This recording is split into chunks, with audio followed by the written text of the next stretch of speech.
Hello everyone, I'm Forrest McFreelava, and this is the Ethics of Victoria 2, number 6b. We left off with our occupations of the Ottoman Empire and the Austro-Hungarian Empire pretty much going on fairly successfully. Looks like the Ottomans managed to build one army up. We'll go take a look at that in a second. They have one army that's managing to retake their territory, so we'll just have to go stop them. We had a little bit of a rebel problem, but it's pretty much already defeated. And we're just taking over the remaining portions of the Ottoman Empire where they're able to construct troops from. And they are hopefully going to fall pretty soon to a communist rebellion, and that's great news.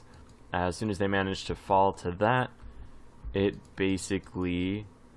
And I guess our army decided to go attack the American rebels for some reason. They should really chill out with that. But yeah, once we manage to take all of their provinces where they can create armies from, then it would just be a matter of waiting for rebels to occupy the rest of their state. And that should hopefully happen fairly soon.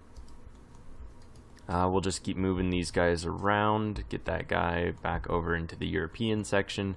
Once we occupy the Ottomans, we'll probably go turn around and occupy the Austrians, maybe not to their entirety, but also perhaps.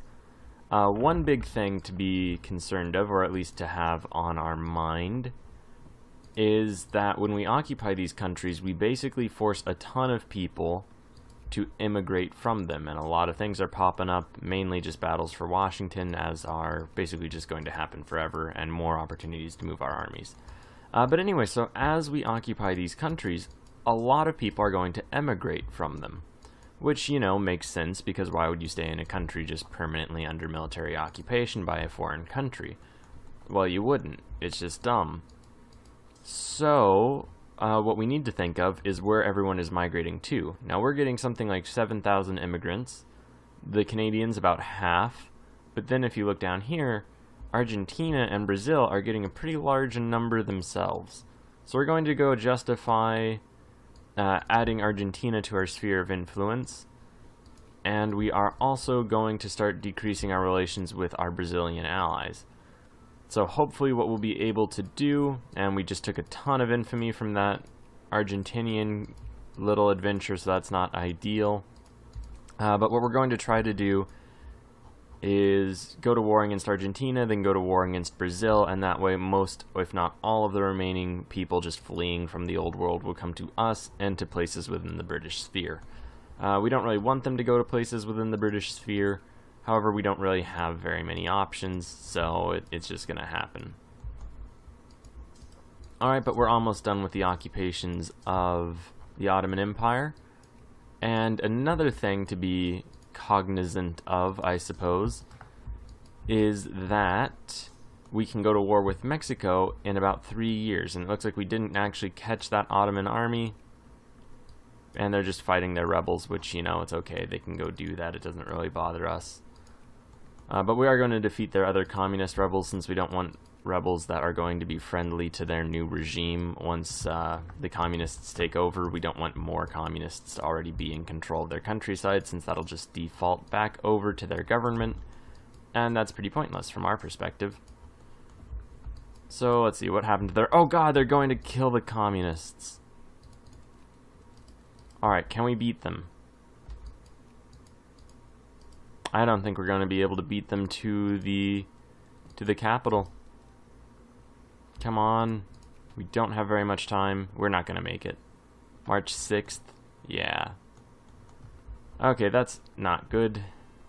The Argentinian fiasco. That doesn't speak very well of our efforts. Yeah, so it looks like they're going to defend their capital. That's tedious. And our people became militant, and apparently we lost when we came and reinforced those rebels. Just instantly lost that. Alright, well, I'm sure another rebellion will come, threaten the stability of the Ottoman regime, and hopefully one that is, I guess, an even less legitimate sort of government than the communists. So, that's annoying, though. We're gonna go stop these reactionaries because we don't want them to just become more of a monarchy, as that doesn't really benefit us in any way. We can pass some reforms. We're going to wait until we're at about 5 militancy. just because I have the vague theory that 5 militancy is a good in-between between our people being so militant that they'll try to overthrow the government and being militant enough to press for reforms, basically.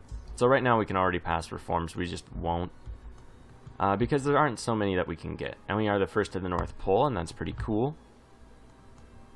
More Argentinian fiascos. We should probably be preparing troops to go invade them, and probably be building up our navy so that we can defend... Well, I mean, we are already building up our navy. We have a bunch of capital ships in production. Colombia wants to ally us. I don't really want to ally them so much.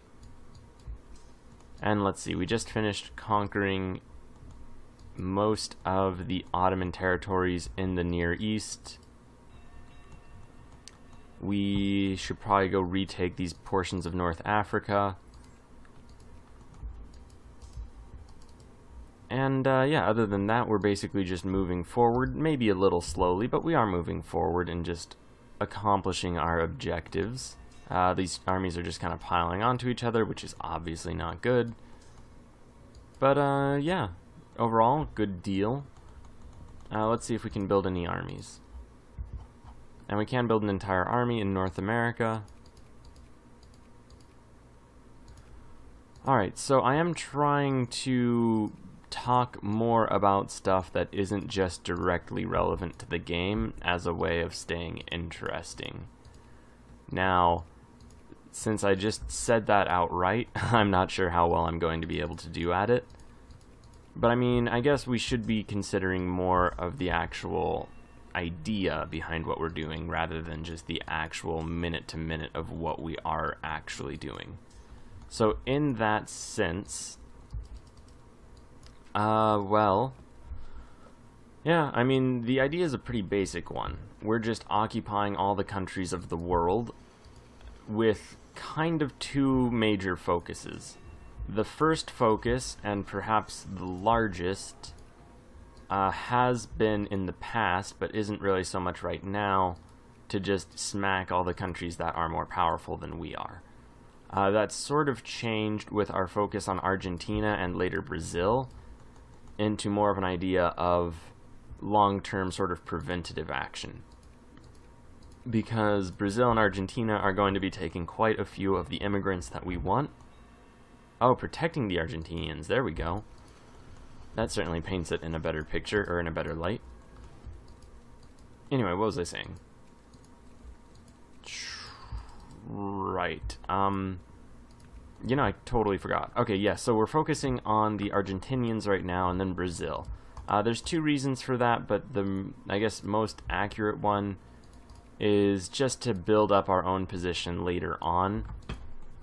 I mean, I don't believe you can get people to migrate away from a country in the Western Hemisphere in Victoria 2. My reason for thinking so is that the United States has been at, I think, 15 million population since we began the occupation, and they lost the last of their territories. So let's take a look at that and just confirm. And yeah, so they're a little bit under 15 million people, but it seems like once a state gets people, they don't lose them. So if we focus on places that colonists are roving over towards, then we can just sort of beat them to the punch and get those colonists instead. And if we can do that consistently enough, then our population is just going to rise at a higher rate than anyone else's. And there we go, we have our add to sphere casus belli. We'll keep moving troops over into Austria-Hungary. Our navy is not quite in position yet, and I believe we still have quite a few battleships just being produced. So we can declare the war. The navies are managing to get into position, so we'll just take these two army groups and we'll just plop them on over.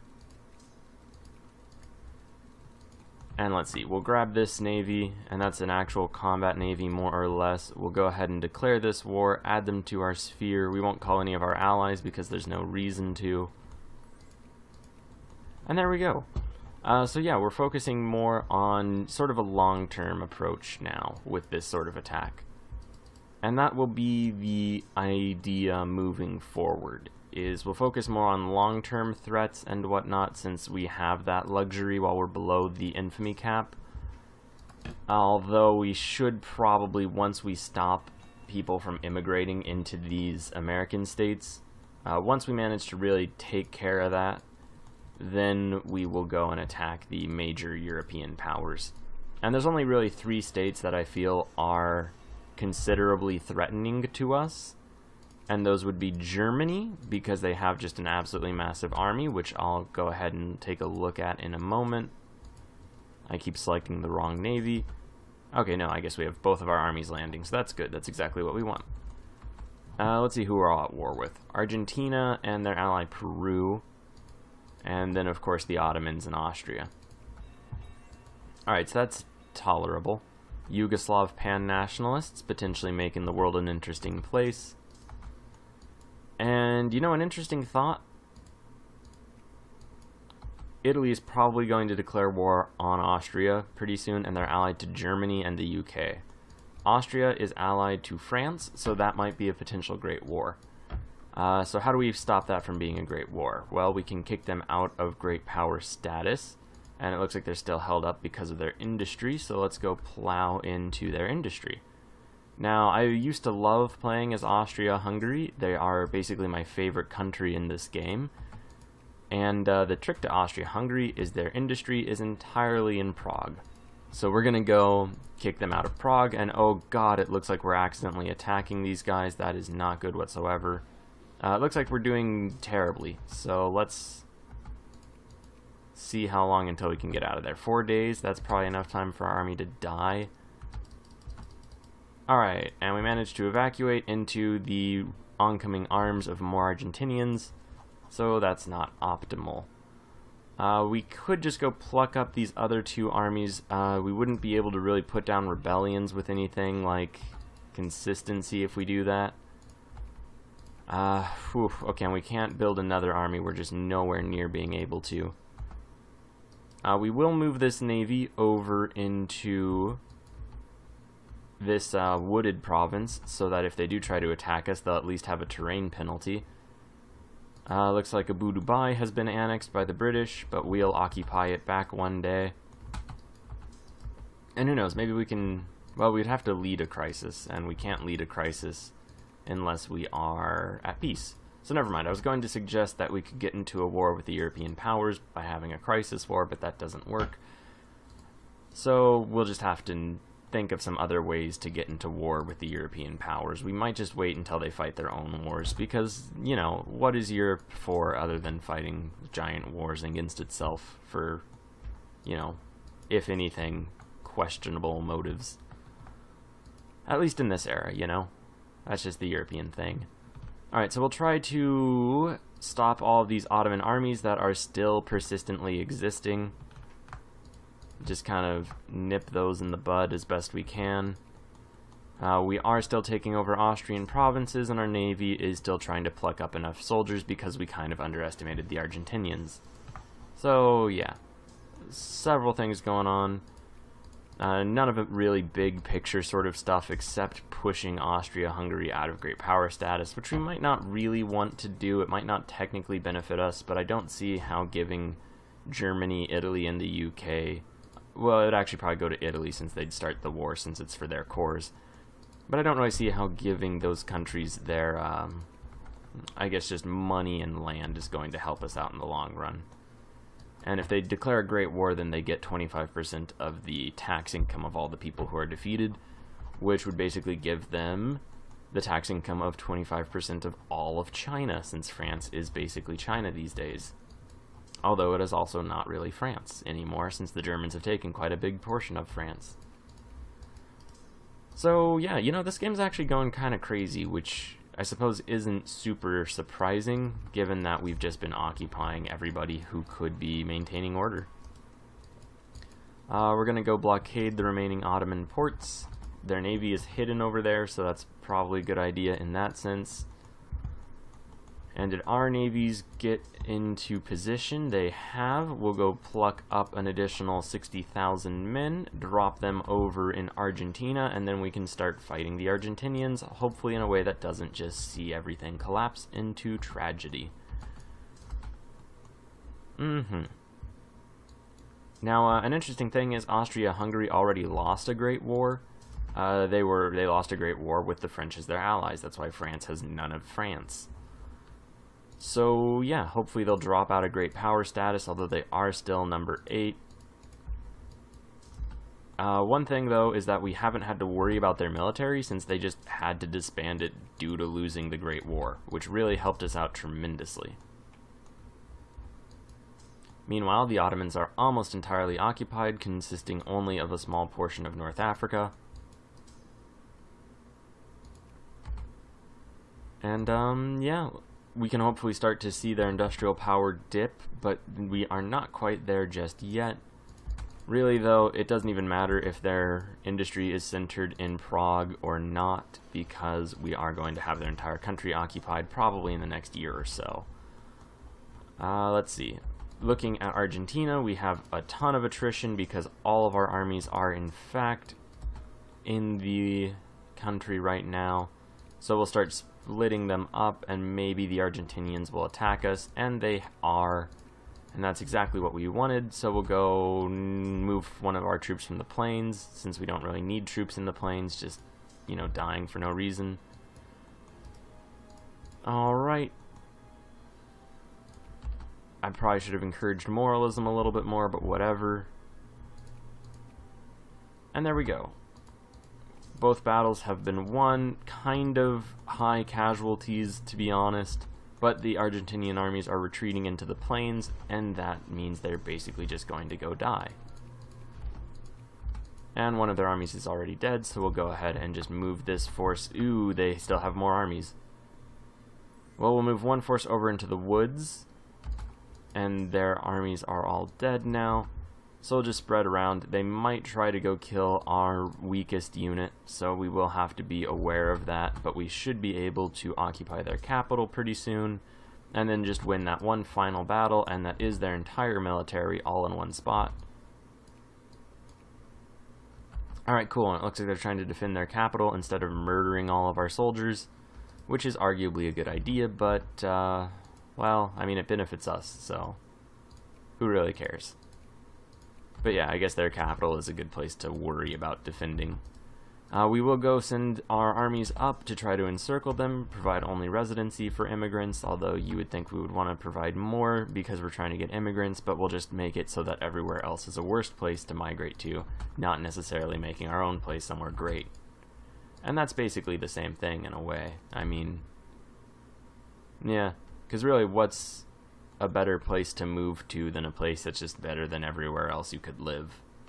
I mean, that isn't really saying it's objectively a good place to live, just that it's, you know, well, I mean, I guess it would be. That is saying it's objectively a better place to live.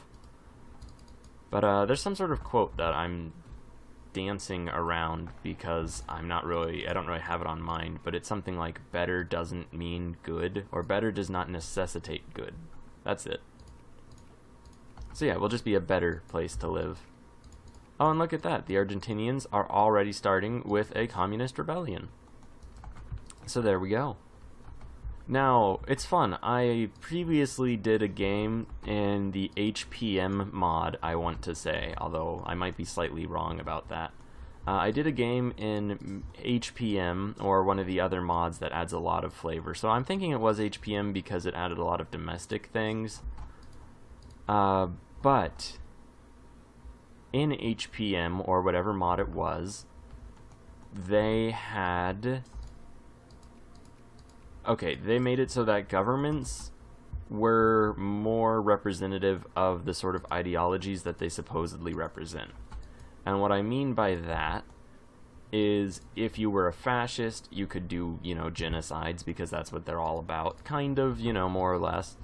If you were a communist, you could do just like massive purges of, you know, just whoever you feel like. I heard a great quote about communism that's pretty, we'll say derogatory. which goes that they are eternally one execution away from utopia. I thought that was pretty witty. At any rate, ignoring the just easy jabs, I suppose, the idea of it was, or my idea of it was, I played the game as the United States of America, so you can tell this isn't an original idea I'm having with this and the different ethical approaches. I basically wanted to see which governments would be superior. And in that, I tested out a fascist United States of America, a communist United States of America, and then a kind of democratic, pragmatic United States of America. So you'll notice kind of a trend. I mean, you know, so instead of good, evil, and neutral, it was left, right, and neutral. If we're going to make the argument that, you know, fascism is a right-wing ideology, and, oh man, if you're on the right wing, a lot of people are trying to, you know, tell history in a way that shows that it isn't, but you could use that in the sense of economic right, meaning like laissez-faire.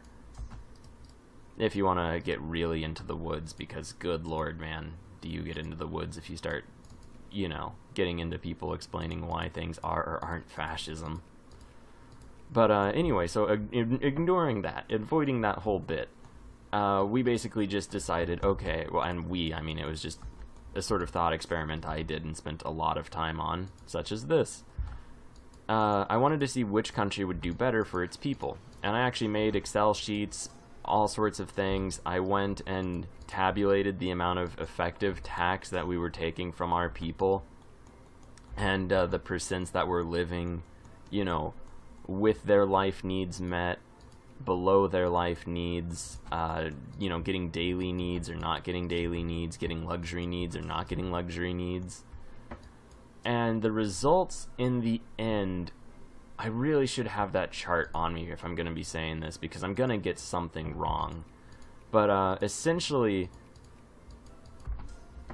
what it was that I didn't do a very good job of making sure that it was all equal. Because instead of starting the game and then just, you know, basically just cheating to give myself the various governments, which, you know, realistically is the thing that should have happened.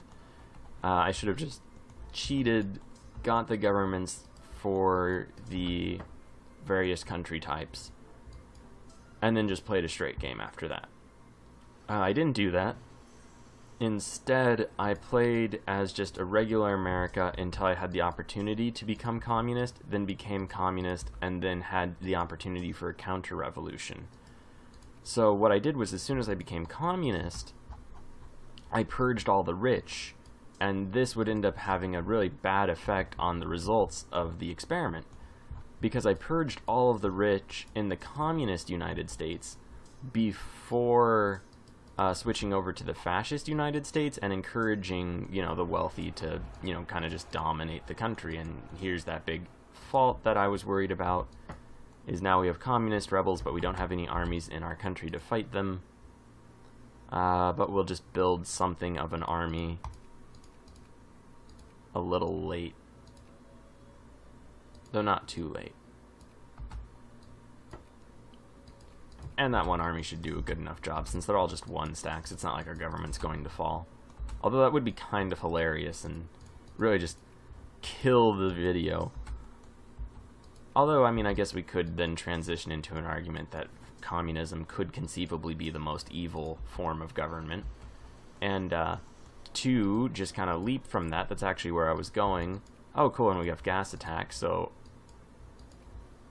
Did I just accept peace with somebody? I don't think I did. I'm not sure what their offer was. I was too busy talking. Anyway, so my point was, if we went communist, we could try out their whole thing and see if they're the most evil ideology. And one of the things that I had discovered just, you know, in the context of Victoria 2, and I don't think we should ever drop that point, and it looks like Austria-Hungary is in a great war, and their industry score has not gone... Well, I mean, they're not in a great war. We don't know for sure that they are. No, okay, it's a great war.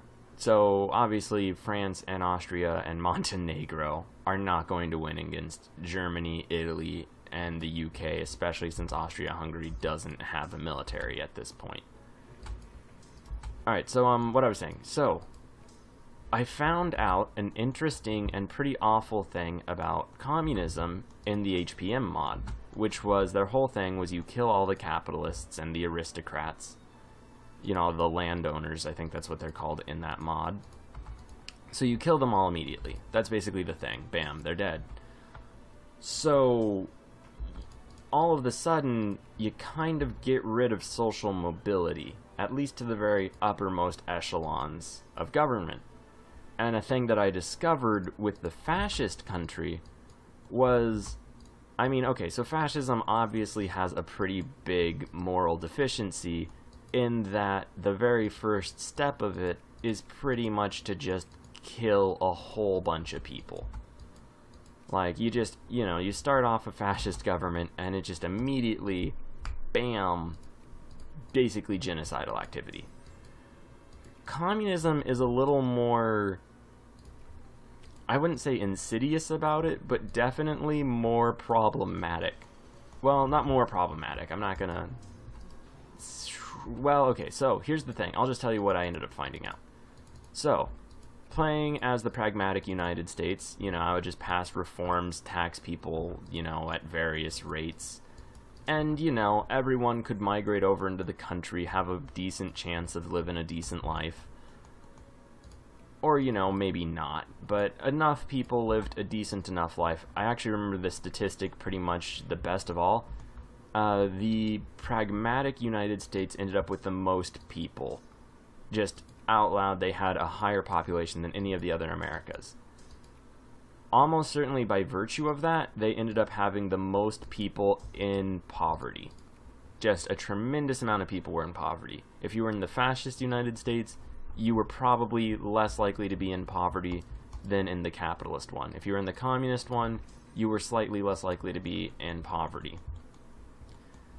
However, that big distinction split into a different sort of one, in that the capitalist sort of free market pragmatic sort of pragmatic ideological United States had the lowest percent of their population in abject poverty. So while a larger number overall were impoverished, there were so many people, and they were doing, you know, decently enough, that it was a smaller percentage still. We'll see if we can get military access, and we can, so that's pretty cool. We'll roll through Chile into Peru, and then pretty soon we'll be able to declare war on Mexico, so we'll probably just drop our armies off over on the west coast, and that'll just be how we do that. Alright, but anyway, so yeah, there were more people in poverty in the capitalist United States, but it was a smaller percentage of all of the people of the United States. So in that way, you know, it's kind of a wash. Or, I mean, I guess it's kind of a statement in favor of that government, you know? Because, yeah, sure, more people were in poverty, but significantly more people weren't. Now, for the fascist one, it's funny, because I made them communists first and then switched over to fascism, I had an interesting thing happen where, okay, fascism is kind of almost inherently pretty corporatist. And by corporatist, I kind of mean corporations and the government work together in a sort of symbiosis like a feudal realm. And, you know, feudalism is really cool if you're a feudal lord or a knight or something, but if you're just, you know, a peasant, then feudalism kind of sucks. And that's kind of the thing, is if you were one of these super wealthy people, and that's the thing, it's pretty cool. In the fascist United States, the wealthiest people were significantly more wealthy than the wealthiest people in the capitalist system, and there weren't any wealthy people in the communist system.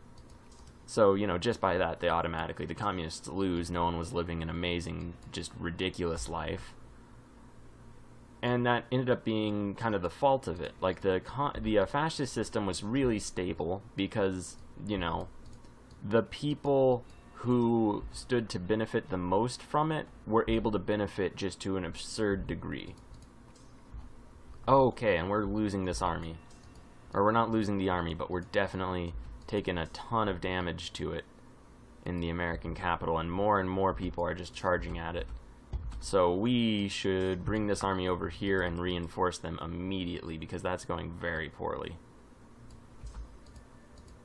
Oh, and we just unlocked secret police, so that's good. Okay, but anyway, so yeah, the fascists had people who were super wealthy, so they weren't upset and they didn't want to overthrow the government. And in fact, there are probably more. This is probably going a little bit past, you know, what's actually shown in the game, and just kind of my own presumptions based on, you know, just like thoughts about people and stuff. But they were far richer in our fascist United States than they would have been in a United States that had, you know, legitimate democracy and things like people being, you know, beholden to the law. So you could argue that the ruling classes in a fascist state would be even more loyal to the state than in a democracy, at least if they're just, you know, petty and corrupt, which, you know, not to say that, like, rich people are petty and corrupt, but I mean, people can become petty and corrupt.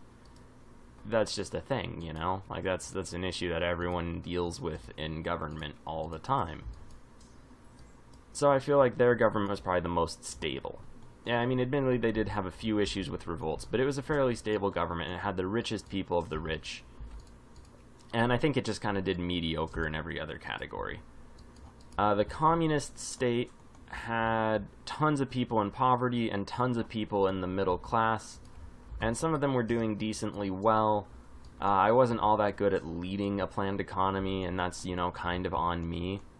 So potentially, I guess communism is as good as the, you know, I guess leaderships.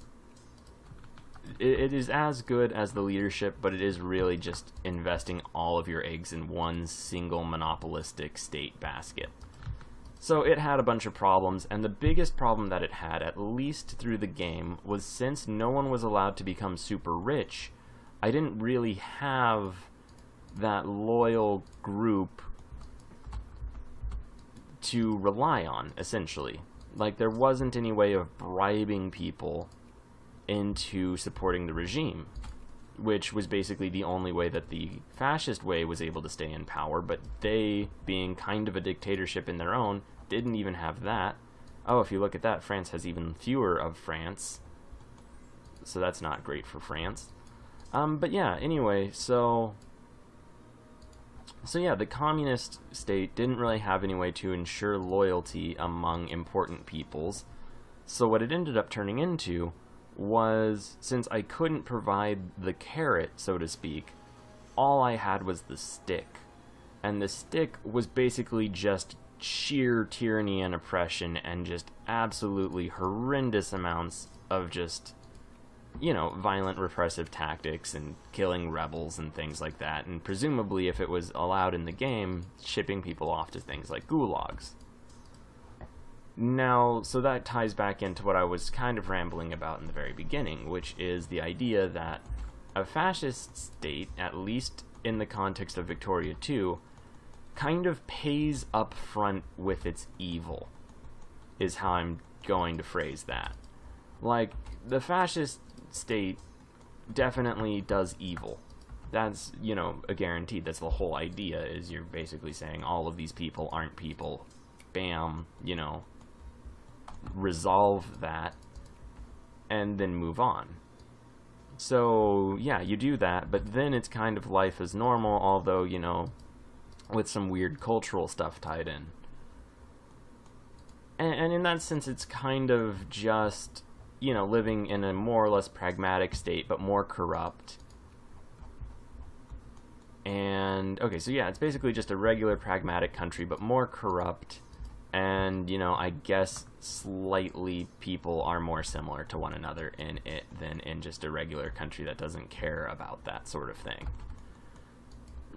And anyway, once you get there, it's basically, that's it. Congrats, you've achieved your end. And, that's basically the end of it as an interesting sort of ideology. But with the communist state, you first kill off all of the, wealthy landowners and things.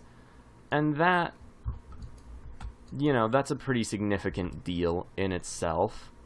But then once you do that, there's no rewards for people, so instead of becoming more like, you lose every method that a state relies on to ensure that people are, loyal and that they're invested.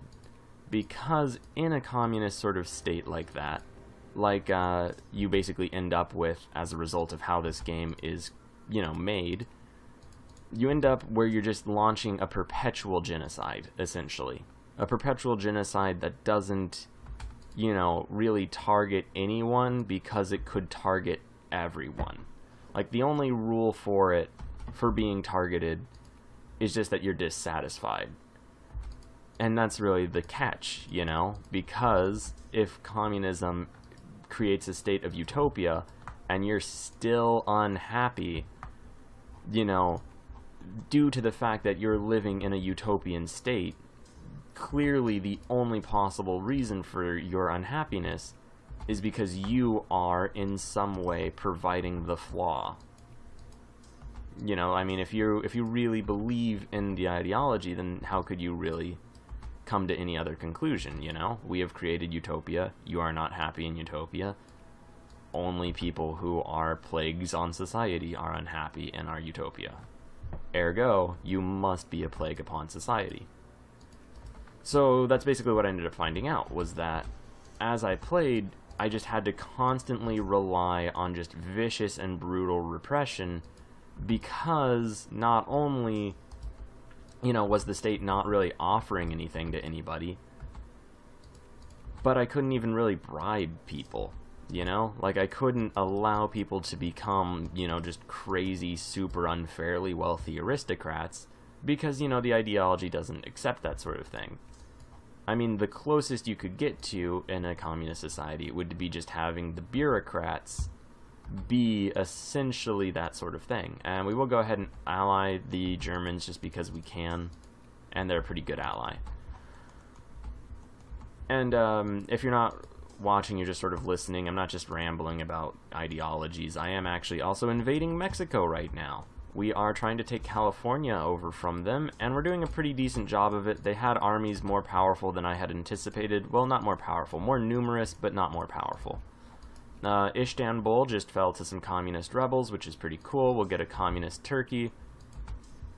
And to tie it all back together, you could make the argument then that by allowing these states to all become communist, we are fulfilling our goal of being the most evil confederacy, by basically ensuring that they all have just a government that exists only to repress people without the offer of a better life, or at least without the offer of better social standing.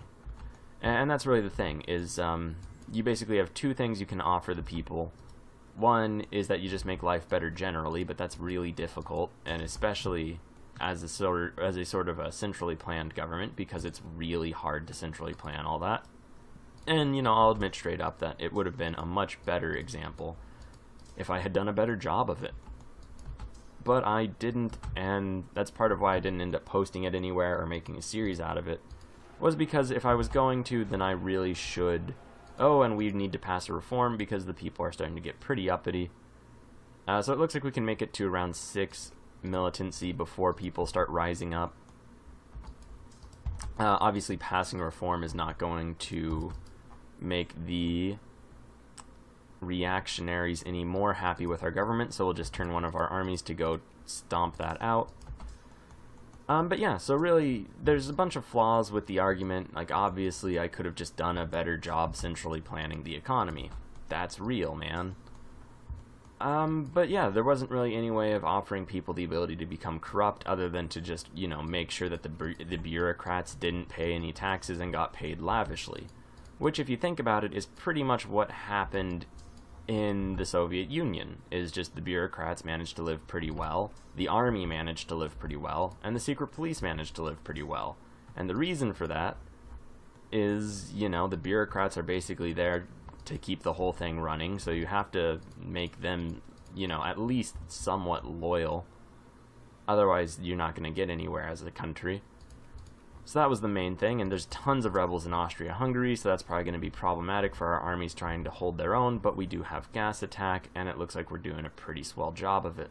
They're probably going to lose their capital to communists pretty soon, and that's pretty great. Look at that, we are losing 3 men to every 4,000 enemies. Okay, it's getting a little bit worse, but still, good God, that's just awful, man. Alright, what was I going to say? Oh yeah, so, you know, the bureaucrats have to be kept in alignment with the government because they're running the thing. The army has to be kept in line with the government because if it ever does turn into outright rebellion, you want to go smash it. And then the secret police obviously have to be kept in line with the government because they're the ones keeping everyone from organizing to the point that it becomes a military thing, and also basically keeping all the bureaucrats from just sort of slaughtering each other in some horrible rat race to be the person in charge. And, you know, so then looking at the Soviet Union, you kind of see that that was what happened. It was just those sorts of 3 factions constantly bickering against one another. If you want to be kind of conspiratorial about it, and I don't really like to do that, but I think it's a neat sort of thing to recognize, is that, you know, Vladimir Putin is a former KGB dude. So you could make the argument, if you want to be, you know, kind of fastidious about it, because I don't think you can really draw a straight line from one thing to the other. But if you want to anyway, despite the fact that it's not super valid, you could just kind of say and be a little smug and go, Vladimir Putin represents the final victory of the KGB. Oh, and then if you really want to get conspiratorial about it, and a lot of people do these days, you could say then, Vladimir Putin represents the victory of KGB and subtlety and subversion. The fact that he invaded Crimea through subversive means, the fact that the way that the Russian forces fight in Ukraine is based on just like information warfare and really these interesting tactics that I don't really think I should get into in this, but you know I might because I'm deeply interested in it. And you know I will just a little because we have some time and we're just occupying various places. And this is absolutely fascinating. The Russians, based on reports that I've read from Ukraine, every once in a while, back when the war was a little bit more hot, it's kind of cooled down a bit, but back when it was a kind of hotter war, what they would do, and this is pretty intense and just kind of crazy when you think about it, but it makes a perfect sense. What they would do is they would use drones, and what they would use their drones to do is they would fly their drones behind enemy lines. Oh, and it looks like Peru's a presidential dictatorship, so we're going to rush some troops over to defend that. Okay, and that whole idea of Putin is working on the idea of thinking about him in the context of what if his reign represents, you know, a victory of subversive tactics from the remains of the Soviet Union, with the collapse of the military control that had kept it all from revolting, which explains all the breakaway states, and the bureaucratic control, which represents the fall of the government, meaning the only Soviet-era strength institution left over would be their covert ops divisions.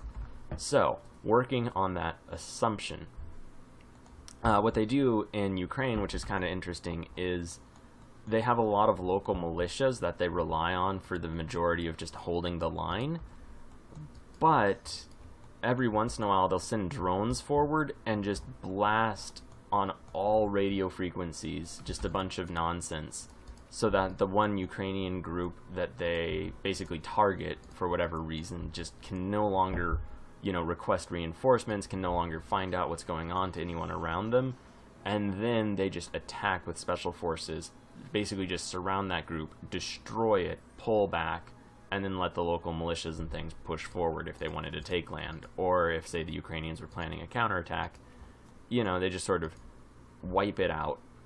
And then, you know, radio communications come back, they send their drones away, and they just find out that that area has been destroyed, essentially. Like that one group that once existed, you know, all of a sudden the fog descends, and when it comes back, that group is gone. And anyway, so that's kind of interesting. It's really neat if you're into, like, tactics and stuff. But, so, thinking about Putin as some sort of mastermind Bond villain, you could then see the whole argument that he hacked our elections and stuff under a different light. The light of, oh, his country is basically like this massive conspiratorial thing. So of course they're going to do subterfuge to hack our elections and make us think that they're not legitimate, and then support people on the far right and support people on the far left. Not because they want either of them to win, but just to spread the sort of divisive chaos that they could then use to their own advantage. So, you know, that's a neat theory. Obviously, you know, it makes sense that they would want to do that. I personally don't think that they really have the capability. My favorite joke about, you know, the Russians hacking our elections through $200,000 worth of Facebook ads when our candidates have been spending millions and millions of dollars on ads themselves. My favorite joke was that that's just Zuckerberg trying to increase his ad revenue. And, you know, that's a bit cynical and kind of tongue-in-cheek, but at the same time, I mean, you know, what could Facebook ads do for your business? They won an election for pennies on the dollar. You know, that sort of thing. So it's obviously kind of silly, and if someone really did find a way to be that subversive, you know, for that low of an investment, then I do feel like that would be, you know, the next level thing. I don't think we would be, I mean, obviously we'd be kind of horrified about it, but I feel like the people in charge, you know, just to use a kind of conspiratorial sounding terminology right there, but I think the people in charge would recognize that, oh my god, that's an amazing thing to be able to do. And, you know, then they would be trying to do that sort of thing themselves. But yeah, so I don't know. That's probably a little ridiculous. I'm not going to say for sure either way, because obviously I'm just some dude. And if there's anything recent history is teaching us, it's that you probably shouldn't just listen to some dude on the internet for your information. But I do think it's interesting stuff. Let's see. We don't really have enough infamy limit left to go attack Brazil without, you know, risking going over our infamy limit, so we might just have to chill and sit on these countries for a while. But we're gaining something like 9,000 immigrants. We didn't really gain very many more. I guess it went up 2,000 roughly. Austria is losing about 7,000 to 8,000 people a day, or a month. I believe it goes by the month. So yeah, unfortunately Italy keeps stealing their stuff, which is pretty rude and lowers their population, and thus lowers the population of people that'll evacuate. So that's unhelpful from our perspective, and that's really the only one we care about. But we are still gaining tons and tons of people, so that's pretty cool. We could go after one of the major European powers. We never did break our alliance with Brazil. And they aren't really getting very many people. It looks like maybe the overall flow of people from the old world just sort of declined a little bit, because, I don't know, Canada's still getting a lot. Ooh, and an international crisis over what appears to be German Provence. Alright, and Sweden's a great power, and they're backing France, so that's basically just going to be a way for them to die. The UK wants to back Italy, though, so that's going to be just the same powers. And yeah, okay, so it's basically just France and Sweden giving up. And that's pretty much how that's going to go, I'm almost entirely certain.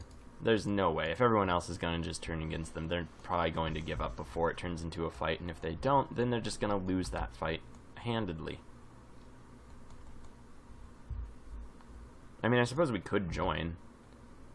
Oh, whoa, Russia being surprising here, backing the French.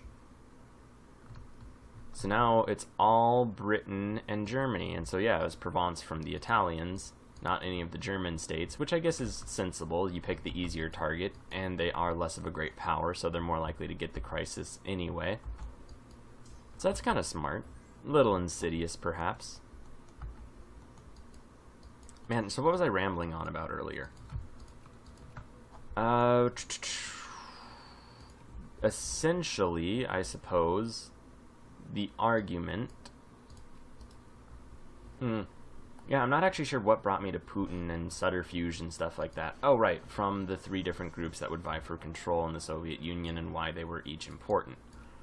Okay, yeah, so, yeah, that's basically the end result of a communist country that doesn't let people get money, you know, and that's basically, we're seeing the opposite with that in the Communist Party of China and, you know, the People's Republic of China, is they have tons of super wealthy people who are probably way wealthier than they should be, simply because the state, you know, regulates business to a degree and selects essentially the winner. So, in a way, communist China is more similar to a fascist state in Victoria too. Not necessarily making any great moral judgments on them. If anything, that just shows you how weird, you know, it is when you take ideology and try to turn it into a legitimate method of government. Oh, and we should pass another reform because the people are getting a little bit bitter. And there we go. And that'll hopefully get us a little more immigrants anyway, so that's cool. By the way, I enjoy how the difference in this game for migrants between moving to a country and not moving to a country. Like, okay, look, immigrant interaction goes up 1% if I move from, you know, a 14-hour workday to a 12-hour workday. That means as much to people trying to immigrate as whether or not a country has slaves. So, yeah. I mean, I guess that makes sense in a way. Like, if you were thinking of a country you could move to, and they said, oh, yeah, they use slave labor, but you'll work an 8-hour day, as opposed to, yeah, they don't have slaves, but you will work a 12-hour day. I mean, I imagine a lot of people, probably more than would like to admit it, would probably think about that and go, you know, if I worked an 8-hour workday, I would have more time in my day to campaign for the rights of those enslaved peoples. And there you go. And that ties to this quote that I had heard that I love, which is, every person has 2 reasons for doing any act. You know, if a person ever does anything, they have 2 reasons for it. They have the good reason, and they have the real reason. And that's a pretty cynical look at the world, you know, quite frankly. But what I mean, you know, it's maybe not wrong. Like, in the video where we were playing as the good United States, we had that sort of trial where I either stuck to the idea of popular sovereignty and didn't pass a reform that I wanted, or I made an excuse that made it okay. And, you know, I did ultimately decide that we were going to stick with popular sovereignty because it's, you know, more vaguely good, although, you know, those sorts of things are always easy to argue in either direction. But I realized that my judgment was skewed because I wanted it to be a certain way. And so I didn't end up picking that option. But yeah, so everyone basically has the option between, you know, well, they have the 2 reasons, really. The reason that they should do something and the reason they're actually wanting to do it. And a lot of the time the actual reason is a lot more selfish. And I guess that's really the thing, is try not to rationalize yourself into a corner where you're ignoring the actual legitimate reasons you want to do a thing in favor of just painting a really nice picture. Let's see. Italy doesn't have any allies right now. That's pretty cool. We could probably humiliate them. We could do that in a few months. We'll just speed things up. San Francisco earthquake's not really all that great, obviously. Look at this pretty funny little thing, or not really funny, but interesting. Okay, so communist rebels in Victoria too. If a country is a communist dictatorship, then they kind of export communism. And what that means is there's a 25% chance, or no. The chance of a communist rebellion increases 25% if you border a communist country. Sadly, I don't think that stacks. Although that would be pretty amazing if it did. But I don't believe it stacks, but what it does mean is since Argentina is communist, Chile, Uruguay, which is currently undergoing a communist revolution, and all of their other neighbors are statistically 25% more likely to have a communist revolution attempt. So yeah, one of the interesting things then about how we turned Turkey communist and then Austria communist is now there's a better chance that places like Germany, Poland, Russia, Romania, Serbia, all of these countries that border them have a higher chance of becoming communist. And since Turkey is in Africa, the Danish, the British, all of those countries have a higher chance of developing communism. And that's pretty interesting. Oh, it looks like the Germans are attacking the Austrians again. What is this? The War of... the War of Northern Aggression still going on. Oh, the Romanian liberation of part of their country. Germany wants status quo. Oh. Oh, God, no. The Germans are supporting the Austrians. So that means they're going to unsiege them. Ooh, okay, we have got to prevent this from becoming the disaster it's clearly working itself into. Alright, so we're just going to re-siege all of these provinces. The Germans are going to just roll in, and there we go, they managed to get status quo, which is good. They didn't siege out any more territories, though they are still killing off the rebels in a few areas, and that's not optimal. Oh, and what is this? Okay, that's Trieste. Trieste has their own military, and they're doing their own thing. So that's good. We might just go ahead and support Trieste. And if we get them friendly, then if Italy attacks them for their core back, then we could just attack Italy for free. And that'd be pretty cool. Alright, look at that. 200-something thousand German forces all taking Prague. I'm not going to say, because obviously the AI doesn't consider this, but I'm not gonna, that means that Prague is super valuable. But it certainly would seem to indicate that. If a player were doing that, then you could definitely safely read that they kind of liked Prague quite a bit. Alright, so we'll go and just take all this stuff back. They are the 59th ranked great power in the world. They're starting to kick their industry back into gear, but we'll just turn that off. We'll keep passing reforms since our people are still really salty about pretty much everything, and all they want is laissez-faire and moralism, so they're not really going to be satiated very much by political reform, and that's a little problematic. We're probably going to have to give our country over to probably a fascist revolt at some point, and then, you know, in the base game they don't let you do genocides and they don't let you kill all the rich. So in a way you could argue that fascism and communism in the base Victoria 2 are really just kind of window dressing for an ultimately, you know, not revolutionary whatsoever sort of government. But, you know, the big key thing with fascism is when they take over, they don't make you abolish slavery, and they let you pass and repeal reforms just because you feel like it, essentially, and that'll let us keep the people not that militant by just passing and repealing nonsense reforms. So, you know, if you ever, you know, think about real-world issues in the context of Victoria 2, and unfortunately, or fortunately, I've played this game so much that I see a lot of things in the context of it and just sort of power dynamics. You kind of read into, like, the modern day-to-day sorts of nonsense issues as basically a government that doesn't want to actually pass meaningful reform, just sort of distracting the people with dumb reforms that they flip back and forth on. So, you know, what's something interesting? Oh, so, okay, the fight against the Islamic State and stuff like that, that's some pretty crazy stuff. We're not really even supposed to be in Syria. Like, they're a sovereign state, and, you know, no one cares at all. Like, laws basically just... We're entering an interesting era, by the way, and no one's really talking about it, or if they are, they don't really seem to be talking about it other than to make a cheap political point. But, no one cares about international law. I mean, for the longest time, we would just go around and basically use international law as a bludgeon to smack down countries we didn't like. And, you know, that's like half the point of international law. Like, you know, we wrote it, essentially, at the end of World War II. So it's basically just, oh, international law says do stuff that the West likes.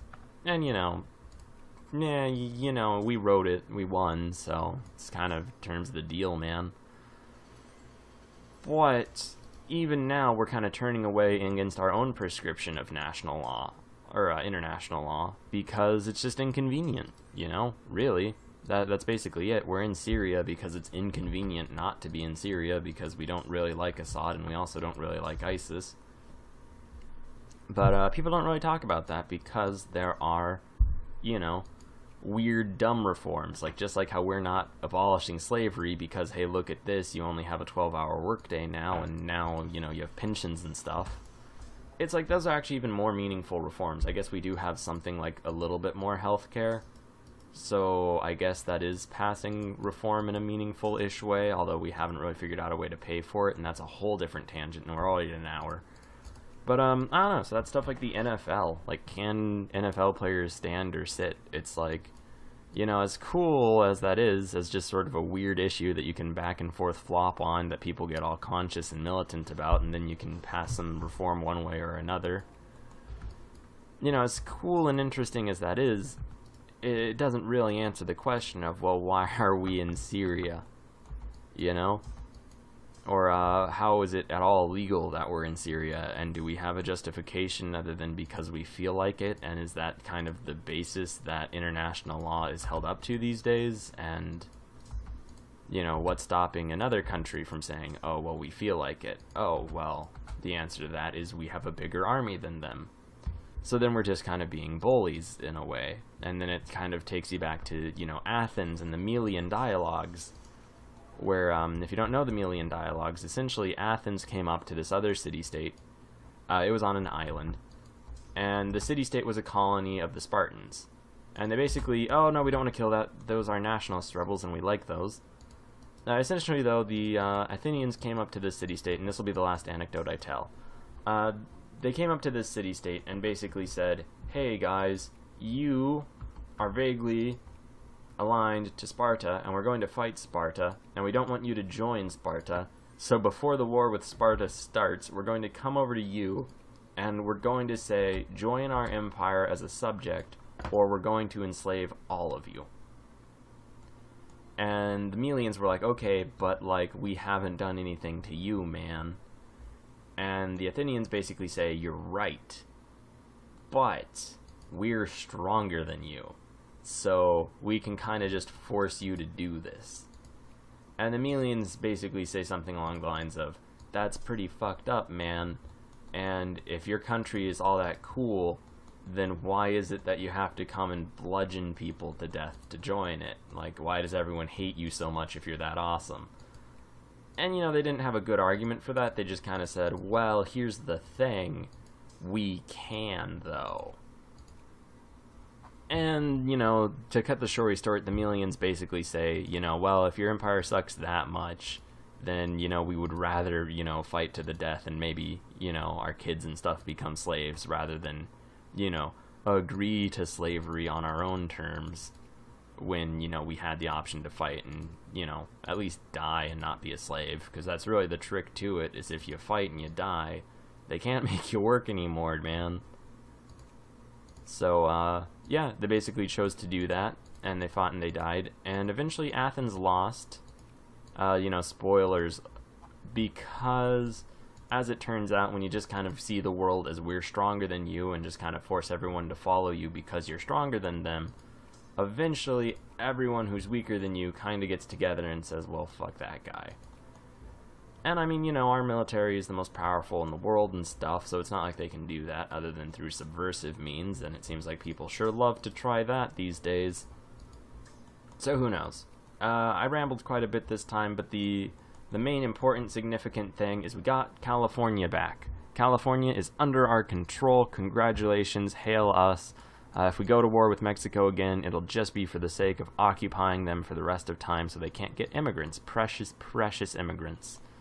You'll notice we were able to raise a whole 2 new armies in the continental Confederate States, and that's pretty cool.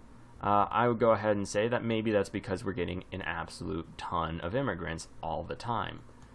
So we're just going to keep that up as much as we can. People are still trying to migrate to Brazil, but not very well, and to Canada, and they're doing so upsettingly well. One way we can probably break Canada away from the British sphere of influence is by killing all the other great powers to the point that they become one themselves. and then going and bludgeoning them down too. Alright, so another upside is Turkey is now communist, and we are occupying them entirely.